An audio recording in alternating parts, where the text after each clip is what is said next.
আসসালামু আলাইকুম। হ্যালো বন্ধুরা, স্যামসংয়ের মোবাইল মানে বাংলাদেশি ব্র্যান্ড হিসেবে কম দামে ভালো স্মার্টফোন। 2021 সালের শুরুতে স্যামসং Z30 Pro সবাইকে চমকে দিয়েছিল, আর সেই ধারাবাহিকতা বর্তমানে বোম ফাটাতে চলে এসেছে Z40, যা গরিবের গেমিং ফোন হিসেবে পরিচিতি পাবে। কারণ এই প্রথম স্যামসং তাদের কোনো স্মার্টফোনে মিডিয়াটেক HELIO G35 প্রসেসর ব্যবহার করেছে। এই প্রসেসর ছাড়াও স্যামসং তাদের Z40 আরো নতুন কিছু চমক এনেছে। তো আজকের এই ভিডিওতে আমরা স্যামসং Z40 এর ফুল রিভিউ এবং আনবক্সিং দেখব।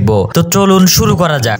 প্রথমে এই স্যামসং Z40 এর আনবক্সিং দেখা যাক। স্যামসং Z40 এর বক্সটি স্লিম এবং ছোট সাইজের কালো কালারের একটি বক্স। বক্সের সামনে স্যামসং এর ব্র্যান্ডিং নাম সহ বড় করে Z40 লেখা রয়েছে, আর এটির ব্যাক সাইডে স্যামসং Z40 এর বিস্তারিত স্পেসিফিকেশন দেওয়া রয়েছে। তো এবার দেখা যাক এর বক্সে কি কি পাবেন। তো বক্সের ভিতর প্রথমেই পেয়ে যাবেন স্যামসং Z40 এর স্মার্টফোনটি, এরপরে পেয়ে যাবেন সিম ইজেক্টর টুল, তারপরে 10 ওয়াটের একটি চার্জার অ্যাডাপ্টার, এরপরে থাকছে USB Type-C কেবল। প্রথমবারের মতো নতুন চমক হিসেবে স্যামসং USB কেবল হিসেবে USB Type-C কেবল ব্যবহার করলো। এরপরে পেয়ে যাবেন লাল কালারের একটি ইয়ারফোন এবং সর্বশেষ পেয়ে যাবেন একটি ট্রান্সপারেন্ট ব্যাক কভার। মোটামুটি সকল প্রয়োজনীয় জিনিস পেয়ে যাবেন স্যামসং Z40 এর বক্সে। তো প্রথমে আমরা এর বডি নিয়ে কথা বলবো। স্যামসং Z40 এর বিল্ড ম্যাটেরিয়াল হিসেবে ব্যবহার করা হয়েছে প্লাস্টিক বডি। এটি তিনটি কালার ভ্যারিয়েন্টে পাওয়া যাবে, যথা ইন্ডিগো ব্লু, পার্সিয়ান ব্লু এবং অ্যামাজন গ্রিন। এটির ওজন 195 গ্রামের মতো। প্রথম দেখাতেই ফোনটির ডিজাইন সবার কাছে ভালো লাগবে, কারণ ফোনটির ব্যাক সাইডের অ্যামেজিং লাইন ভিত্তিক প্যাটার্ন ডিজাইন খুবই আকর্ষণীয়। তো স্যামসং Z40 এর ডান সাইডে রয়েছে পাওয়ার বাটন এবং ভলিউম রকার, এবং বাম সাইডে রয়েছে ডেডিকেটেড গুগল অ্যাসিস্ট্যান্ট কি এবং ট্রিপল স্লটের সিম কার্ড ট্রে, যাতে দুটি সিম এবং একটি মাইক্রো এসডি কার্ড ইউজ করতে পারবে। তো মাইক্রো এসডি কার্ড আপনারা 128 GB পর্যন্ত ব্যবহার করতে পারবেন। ফোনটির নিচের দিকে রয়েছে 3.5 মিলিমিটার অডিও হেডফোন পোর্ট বা জ্যাক, সাথে রয়েছে মাইক্রোফোন, স্পিকার এবং একটি USB Type-C পোর্ট রয়েছে। কিন্তু এতে কোনো secondary noise cancellation microphone Z30 Pro এর মতো নেই, যেটি কিনা Z30 বা Z30 Pro তে ছিল। স্যামসং Z40 এর পিছনের দিকে রয়েছে ফিঙ্গারপ্রিন্ট সেন্সর। ফিঙ্গারপ্রিন্ট সেন্সরের আনলকিং স্পিড মোটামুটি ভালোই, তবে অ্যানিমেশনের কারণে এটি একটু স্লো হবে, আর ফিঙ্গারপ্রিন্ট সেন্সরটি Z30 এর তুলনায় হালকা একটু উপরে দেওয়া হয়েছে। তো চলুন এবার ডিসপ্লে নিয়ে কথা বলা যাক। ডিসপ্লে হিসেবে রয়েছে 6.52 ইঞ্চি ইনসেল HD+ ডিসপ্লে, যার রেজুলেশন হলো 720x1600 পিক্সেলস এবং 269 ppi বা পিক্সেল পার ইঞ্চি ডেনসিটি। Z40 এর একটি মূল আকর্ষণ হচ্ছে পাঞ্চ হোল ক্যামেরা। এই পাঞ্চ হোল ক্যামেরাটি মোটামুটি ছোটই রয়েছে, যেটি স্মার্টফোনের ফ্রন্টে রয়েছে, আর এই প্রথম কোন স্মার্টফোনে Samsung punch whole front camera ব্যবহার করেছে। এই ডিসপ্লেটির তিন পাশে বেজেল কমই আছে, তবে নিচের সিনের সাইজটা বড়। তবে কম বাজেটের ফোন হিসেবে এটি কোনো সমস্যাই নয়। তো এবার Z40 এর ইন্টারনাল জিনিস নিয়ে কথা বলা যাক। Z40 এর দুইটি ভ্যারিয়েন্ট বাজারে আসবে, একটি 3GB RAM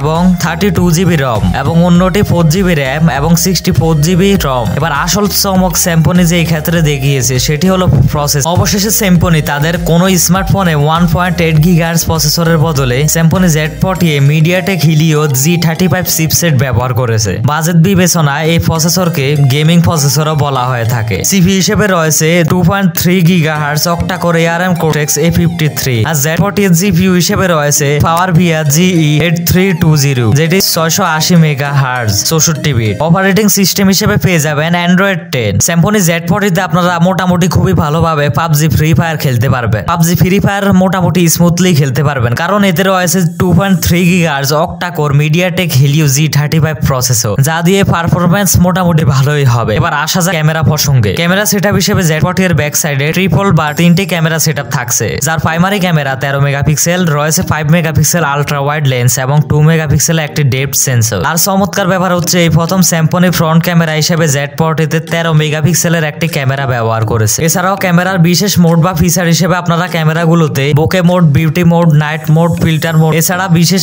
AI মোড পেয়ে যাবে, যেগুলো আপনার ছবি তোলার এক্সপিরিয়েন্সকে এক অন্য লেভেলে নিয়ে যাবে। তো আমরা যদি স্যামসং Z40 এর ক্যামেরা তোলা কিছু ছবি দেখি, তাহলে দেখতে পাবেন যে বাজেট বিবেচনা সত্যি ছবিগুলো অসাধারণ। ডিটেলসও খুব ভালোভাবে ফুটে ওঠে। ব্লুজ ছবিগুলো ভালোই ছিল, HD ডিটেকশন ভালোই করে, ওয়াইড অ্যাঙ্গেলে ক্যামেরাও চমৎকার ওয়াইড ছবি তুলতে পারে। তো চলুন স্যামসং Z40 তে তোলা আমরা আরো কিছু ছবি দেখতে থাকি।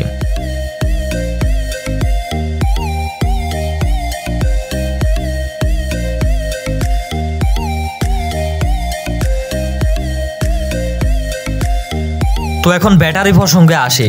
ব্যাটারি হিসেবে 5000 mAh এর একটি Li-Polymer ব্যাটারি পেয়ে যাবেন। এই ব্যাটারিটি বক্সের সাথে দেওয়া 10 ওয়াটের চার্জার দিয়ে ফুল চার্জ করতে 3 থেকে 4 ঘন্টা সময় লাগবে, যেহেতু এটি 5000 mAh এর ব্যাটারি। যদি Symphony 18 ওয়াটের ফাস্ট চার্জার দিত তাহলে কিন্তু খুবই ভালো হতো। এছাড়া Z40 তে আপনারা OTG FM radio, proximity sensor, accelerometer, gyroscope sensor, light sensor সহ কল রেকর্ডিং ফিচার্স বা সুবিধা পেয়ে যাবেন। বর্তমানে Symphony Z40 332GB ভ্যারিয়েন্টের দাম হলো 10,490 টাকার মতো হবে এবং 464GB ভ্যারিয়েন্টের দাম 11,500 টাকার মতো হবে। আর বিস্তারিত দাম আরো ডেসক্রিপশন বক্সে দেওয়া থাকবে, দেখে নেবেন। তো এবার আসা যাক এই Symphony Z40 কারা কিনতে পারেন। আপনি যদি 11,000 টাকার ভিতরে ভালো ক্যামেরা চান, আবার কম বেশি গেম খেলেন, ফেসবুক ইউটিউব ব্রাউজিং করেন, অথবা কম দামে এমন একটি স্মার্টফোন খুঁজছেন যেটি দিয়ে ইউটিউবিং করতে চান, তাহলে এই Symphony Z40 স্মার্টফোনটি আপনি নিতে পারেন। কারণ Symphony Z40 হলো অলরাউন্ডার একটি ফোন, যার মাধ্যমে আপনি দৈনন্দিন সকল প্রয়োজনীয় কাজ সম্পন্ন করতে পারবেন যা একটি স্মার্টফোন দিয়ে করা যায়। আর এতে অসুবিধার দিক দেখলে শুধু এটি দেখা যায় যে ব্যাটারি চার্জিং টাইম। যদি 10 ওয়াটের বদলে 18 ওয়াটের চার্জার দিত তাহলে ভালো হতো। যদিও এটি